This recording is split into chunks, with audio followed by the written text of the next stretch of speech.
A bullet fired into a fixed target. Loses half its velocity after penetrating 3 centimeter.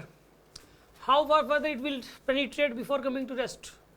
Assuming that it faces the constant resistance to motion. सुन आप यार, यहाँ पे जो है ना एक बॉक्स है भैया से, एक लकड़ी का बॉक्स है मान लो बड़ा सा. Bullet is fired from fixed target, losses half its velocity after penetrating 3 centimetre. यार एक बात बताओ, इसकी जो स्पीड है मान लो v नोट है, 3 सेंटीमीटर जाने के बाद कितना जाने के बाद भैया स्पीड कितनी होगी इसकी? v naught by 2. How much further it will penetrate before coming to rest? अभी कभी ना कभी रेस्ट में भी आ जाएगी. स्पीड इसके अंदर ही जीरो होगी इसकी. ये मान लो x डिस्टेंस और ट्रैवल करेगी. पहले v नोट से v नोट बाई 2 हुई, अब v नोट बाई 2 से 0 हो जाएगी. ठीक है, ये कितना और ट्रैवल करेगी? देखो बच्चे को क्या लगता है कि सर v नोट से v नोट बाई 2 है, वेलोसिटी आधी होगी सर, तो कितना चली? 3 सेंटीमीटर. अब v नोट बाई 2 से क्या होगी? 0. फिर से कितना चलेगी? 3. ऐसा नहीं होता यार. क्या कह रहे हो? स्पीड जो आती हुई है उसका भी आधा. क्या दादा लगा रखा है यहाँ पे v नोट से लेके? बच्चों को लगता है यहाँ स्पीड आती हुई है, यहाँ भी तो आती, यहाँ पे भी तो कम हो रही है. अच्छा यहाँ जितना चेंज आया, बच्चों को क्या लगता है यहाँ a से लेके b तक जितना चेंज आया है, v note minus v note change आया v नोट बाई 2 का, तो यहाँ से लेके यहाँ तक भी चेंज कितना आया? v नोट बाई 2 का ही चेंज आया. बच्चों को लगता है कि चेंज इन स्पीड बराबर है तो चेंज इन डिस्टेंस ट्रेवल भी बराबर हो जाएगा. चेक कर लेते हैं बराबर आ रहा है कि नहीं आ रहा. आएगा नहीं. ठीक है ना, इसमें आएगी कमी आएगी 3 सेंटीमीटर से, क्योंकि v नोट से v नोट बाई 2 में ओवरऑल स्पीड तो हर टाइम ज़्यादा ही ज़्यादा डिस्टेंस ट्रैवल हो जाएगी और इसमें डिस्टेंस ट्रैवल कम होगी. 3 से कम ही रखें सारे, इसने 3 तोड़ना नहीं है तो गलत है. ठीक है, एक काम करो, यहाँ से यहाँ तक का रिटार्डेशन लगा लो, निकाल लो पहले तो a to b. Third retardation जो है ना, यहाँ से एक काम करो, 2 इक्वेशन बनाए कंपेयर करवा दो, ज़्यादा बढ़िया. a से लेके b तक थर्ड इक्वेशन लगाओ. v नोट बाई 2 का स्क्वायर, देखो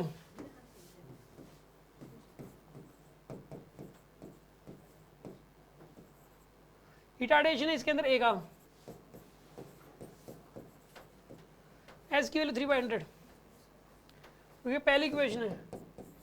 दूसरी इक्वेशन, यहाँ पे स्पीड क्या है? यहाँ पे 0 है. यहाँ पे क्या लिखोगे? v नोट बाई 2 माइनस में 2ax, ये सेकेंड इक्वेशन होगी. ठीक है, ऐसा करो आप. इसमें कैसा करो बताओ? पहले आप है ना इस v नोट को इधर ले लो, इसको ना, इसको इधर ले लो, इसको इधर ले लो आप. ये आ जाएगा 6a/100 इक्वल टू, इसको इधर ले लो आप, 3v नोट स्क्वायर बाय, नहीं v नोट स्क्वायर बाय 4 बनेगा तो 3v नोट स्क्वायर बाय 4 हो जाएगा ये वाला. ये पहली इक्वेशन को ही ट्रांसफॉर्म कर लिया. इसमें बताइए आप 2ax is equals to v naught square by 4 कर दिया, ये सेकंड इक्वेशन होगी. इन दोनों का रेशियो ले लो, 6/100 इंटू 1/2 इक्वल टू 3. और ये x भी था, x नीचे था कि ऊपर था? x नीचे है, तो 6 में 600 इज इक्वल टू x, तो x इक्वल टू 1/100 मीटर, तो 1 सेंटीमीटर हो जाएगा आंसर. Answer is 1 centimetre. क्या कह रहे हो? 0 से v note by 2, v note 2 से v नोट यानी कांस्टेंट एक्सेलरेशन है, तो वो पे जो डिस्टेंस ट्रैवल का रेशियो होता है 1357 होता है. ये बात सही है यार. नहीं, टाइम बराबर लगाया, ये कैसे हो सकता है? टाइम तो बराबर ही लगेगा जब वेलोसिटी की चेंज बराबर आया. तो सही बात कह रहे हो. ये तो देखते ही हो रहा था. सुन, आप लोग क्या करते, ये क्वेश्चन बिल्कुल शॉर्ट तरीके से देखते ही हो रहा है. कैसे हो रहा है देखो, आप इस मोशन को रिवर्स कर दो. हम कभी भी किसी मोशन को पूरे फिजिक्स के काइनेमेटिक्स में मोशन को रिवर्स कर सकते हैं. यहाँ v नोट, फिर 3 सेंटीमीटर चलने के बाद v नोट बाई 2, फिर x चलने के बाद वेलोसिटी 0. हम इसको रिवर्स कर देते हैं.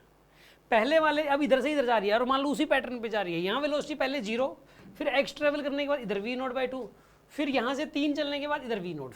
मान लिया सिचुएशन ये उल्टा मान लिया पहले तो, इसका मानते कि नहीं मानते? अब उल्टा मान लिया, अब शुरुआत कितने से हुई है?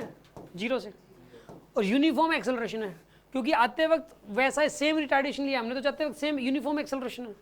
तो जाते यहाँ से यहाँ तक जो एक्सेलरेशन है, यहाँ से यहाँ तक वही वाला एक्सेलरेशन है, और यहाँ पे इनिशियल स्पीड क्या है? 0। और जब ऐसा हो, अच्छा इक्वल टाइम, अगर एक्सेलरेशन यूनिफॉर्म होता है तो इक्वल टाइम में इक्वल वेलोसिटी का चेंज आता है। मैं ये नहीं कह रहा कि इक्वल टाइम में इक्वल डिस्टेंस कवर होती है, मैं कह रहा हूँ इक्वल टाइम में इक्वल वेलोसिटी का चेंज आता है। क्योंकि देखो 1 सेकंड जब बॉल को ऊपर छोड़ते हैं ऊपर से, तो 1 सेकंड बाद वेलोसिटी होगी 10, फिर 1 सेकंड बाद 20, तो चेंज इन स्पीड तो बराबर ही है ना।